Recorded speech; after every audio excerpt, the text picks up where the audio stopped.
त्या ठिकाणी पाठीशी होती. कोण धनदांडगा किंवा गाव लेवलचा किंवा लय मोठा पुढारी त्या ठिकाणी माझ्या पाठीशी नव्हता.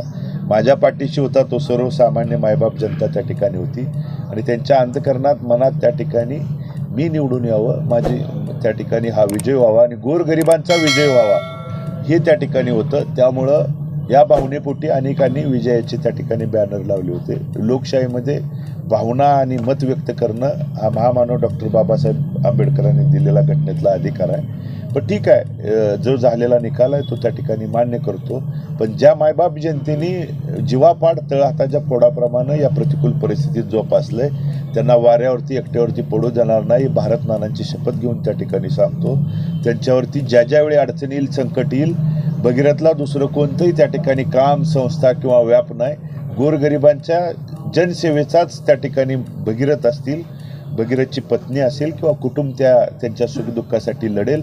ज्या ज्यावेळी गोरगरिबांच्यावरती कोण अन्याय अत्याचार करण्यासाठी पुढे येईल त्यावेळी त्याला भिडण्यासाठी त्या गोरगरिबाच्या पुढं 2 पावलं आम्ही त्या ठिकाणी उभं राहू.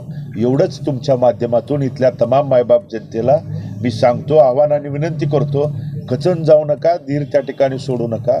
मी आज पराभवानं मला कितीतरी सर्वसामान्य मायबाप जनतेने रडून त्यांच्या भावना माझ्या पुढं कालपासून व्यक्त केलेल्या आहेत. पण मी खचलो नाही. मी भारत नानांचा त्या ठिकाणी बछडा आहे. मी हर त्या ठिकाणी पराभवाला किंवा संकटाला सामना करणं माझ्या रक्तात आहे.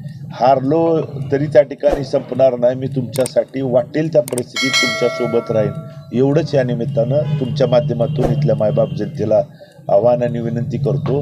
तुम्हाला जिथं जिथं अडचण येईल, संकट येईल त्यावेळी माझं दोन्ही पंढरपूरमधलं, मंगळवेढ्यामधलं ऑफिस खुलं आहे. तुम्ही येऊ शकता, बोलू शकता.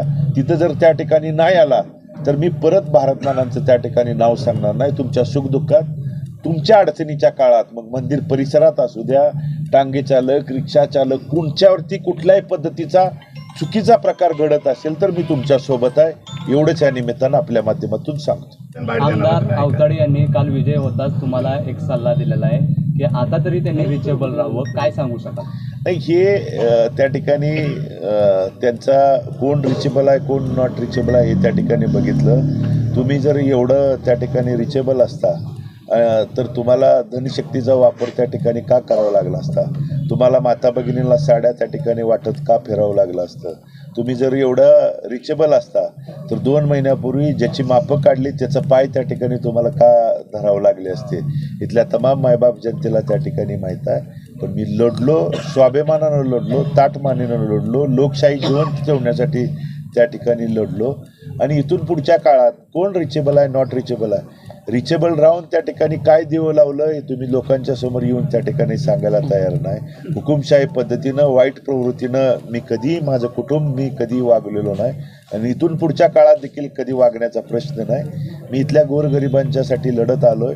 मी जरी त्या ठिकाणी पोटनिवडणुकीच्या नंतर विठ्ठल सहकारी साखर कारखान्याची त्यावेळी जबाबदारी होती, शेतकऱ्यांची बिलं, त्या दरम्यानच्या कामगारांच्या पगारी, या अडचणीच्या काळात मी मुंबईमधल्या अनेक मंत्र्यांचे आणि प्रमुख नेत्यांचे उंबरे झिजवत असताना मी जरी इथं उपस्थित नसलो तरी माझी पत्नी, माझ्या कुटुंबातला सदस्य त्या प्रतिकूल परिस्थितीत त्या ठिकाणी लढत राहिला आहे, सुखदुःखात सहभागी होत राहिला आहे. आम्ही कधीच कुटुंब इथल्या मायबाप जनतेला कधीच बाजूला जाऊ दिलं नाही. ना इथल्या मायबाप जनतेने आम्हाला कधी त्या ठिकाणी वाऱ्यावरती सोडण्याचं काम केलं नाही. मी लढणार, माझ्या लोकांच्यासाठी लढणार. त्यामुळं कोणी आरोप करतंय, कोणत्या ठिकाणी प्रत्यारोप करतंय, अरे तुम्ही ज्या 3.5 पावणे 4 वर्षात ज्यांच्या मताच्या, आशीर्वादाच्या जोरावर त्या पदावरती बसला, तुम्ही त्यांचं होऊ शकला नाही, ते तुम्ही मायबाप जनतेचं त्या ठिकाणी काय होणार आहे? पैशाच्या जीवावर जरी तुम्ही त्या ठिकाणी निवडून आला असला तर तो येणाऱ्या काळात ज्यांनी मदत केली आहे आजपासूनच त्यांना पुढची 5 वर्ष भोगावी लागणार आहेत. हे त्यांनी त्या ठिकाणी मनाची तयारी करून ठेवावी, हे आजपासून त्यांना त्या ठिकाणी दिसून येईल.